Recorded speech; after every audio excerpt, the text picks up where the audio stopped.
So it is now officially crunch time for net neutrality activists because within less than 60 days, the FCC's repeal order will in fact take effect.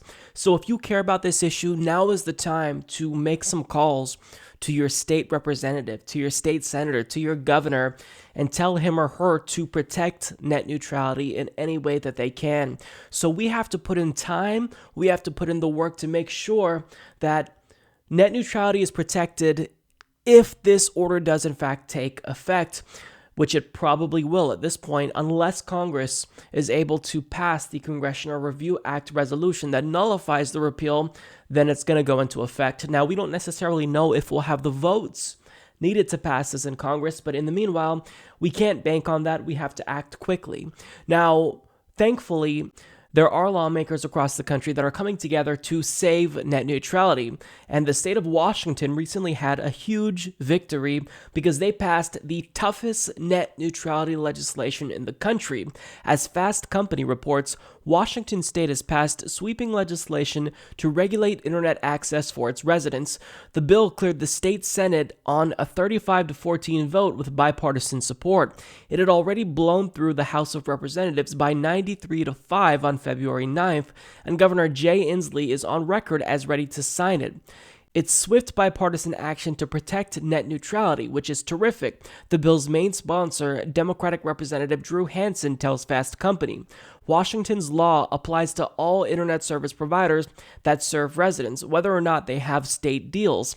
All internet service offered in Washington would have to be free from blocking or throttling of legal online content, nor could it be subject to a system of premium-priced fast lanes that offer better bandwidth to content providers that pay extra for the privilege. Just because the FCC claims it has the power to preempt state laws doesn't mean that it actually does, says Hansen.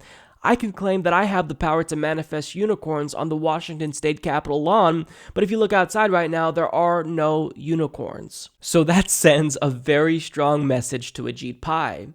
You told us that we're not allowed to regulate the internet in our states, and this is our message to you. We're going to do it anyway. So I absolutely love not only that they passed this, but that they're taking such a strong stand for net neutrality. And hopefully this law will catch on and we'll see other states pass this type of legislation. Now understand what they're doing here. They're regulating internet service providers both directly and indirectly. So as you all know, the FCC did in fact try to preempt states to block them from passing their own net neutrality laws. That's what Drew Hansen was talking about here. But states are trying to get around that by basically passing laws that don't directly regulate internet service providers, but they just say, well, we're not going to sign a contract with any internet service provider that chooses to violate the principles of net neutrality. But Washington is saying, well, we're going to regulate it directly and indirectly. We don't care what Ajit Pai says. And this is fantastic because they're creating a model that I hope catches on, as I stated earlier, but it seems as though Washington is beginning to rub off, at least on its neighbors, because Oregon also made some progress with their net neutrality law. So the Oregon House of Representatives actually passed a law protecting net neutrality in a 40-17 vote. And as the Seattle Times reports, if enacted, the measure wouldn't mandate internet service providers take any action but would stop state agencies from buying internet service from any company that blocks or prioritizes specific content or apps starting in 2019. The prohibition would include cities and counties, but includes an exemption for areas with only a single provider. So this law in Oregon is definitely a step in the right direction, and I hope it passes. I think that if we are in Oregon, we have to make calls to make sure that it does go through.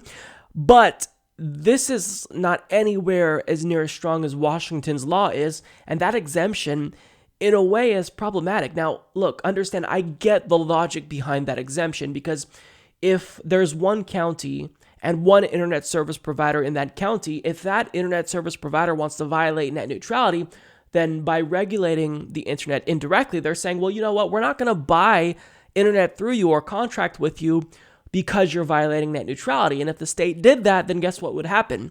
Everyone in that county would be left out. Now, in actuality, I think that this reasoning is flawed, because these greedy companies aren't going to deny themselves the chance to make more money just because of this net neutrality law. So if push comes to shove and there's one county with one internet service provider, do you think that that internet service provider is not going to offer internet just because they want to violate net neutrality? Absolutely not. So I wish that the state would have been stronger here and said, you know what, we're just not going to buy internet from you whatsoever. And if that means that this county is going to be left with no internet, then so be it. Now, of course, in actuality, I don't support that.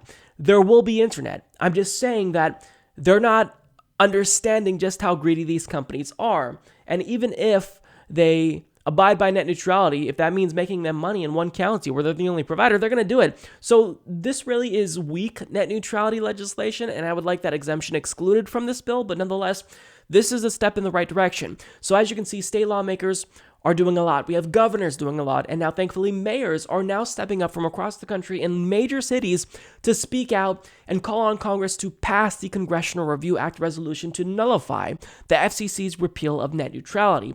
As Chloe Kim of State Scoop reports, in an attempt to save Obama-era net neutrality rules, more than 75 U.S. mayors and elected officials have signed a letter supporting a congressional review of the FCC's recent net neutrality rollback. The letter represents yet another gesture by big city mayors, including those in Boston, Chicago, Houston, Los Angeles, Pittsburgh, San Francisco, and Washington, D.C., to support net neutrality standards that require internet service providers to provide uniform access to online content and prohibit them from favoring or blocking particular products or websites. Now, again, this letter comes at a really important time because unless Congress acts, well, in less than 60 days, net neutrality will officially be repealed, and that leaves internet users completely vulnerable with no protections from the federal government whatsoever. And I don't necessarily know that these ISPs would quickly just brazenly violate net neutrality, but make no mistake about it, once this repeal takes effect, they're going to be doing things that screw us over in order to enhance their profits. Now, it's not just lawmakers who are fighting to save net neutrality, it's also tech companies. Because as Julia Horowitz of CNN Tech reports, several tech companies, including Etsy, Kickstarter, Foursquare, and Shutterstock, filed a petition on Monday afternoon challenging the Federal Communications Commission's rollback of net neutrality protections. Many states are also taking the FCC to court over the issue. In other words, what are tech companies doing to protect net neutrality if they support it since they can't pass laws?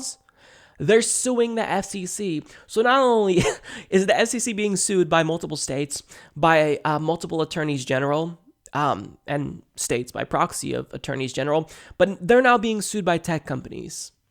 So even if net neutrality goes away, if this repeal does take effect within 2 months, then understand that the battle is not over, but that doesn't mean that we become complacent. We still have to fight and do everything that we can to get our own states to pass laws that protect net neutrality, because unless we fight for it, net neutrality will go away. And I think that the constant pressure that you've exerted on lawmakers is responsible for all of these laws that we're seeing across the country. So look, we're in crunch time now. We've got to act. So please, take the time, 5 minutes out of your day, to call your state representative. Also call whoever's representing you in Congress and get them on board with this Congressional Review Act. Because if we can pass the Congressional Review Act, that's just a quick and easy way to nullify the FCC's repeal of net neutrality.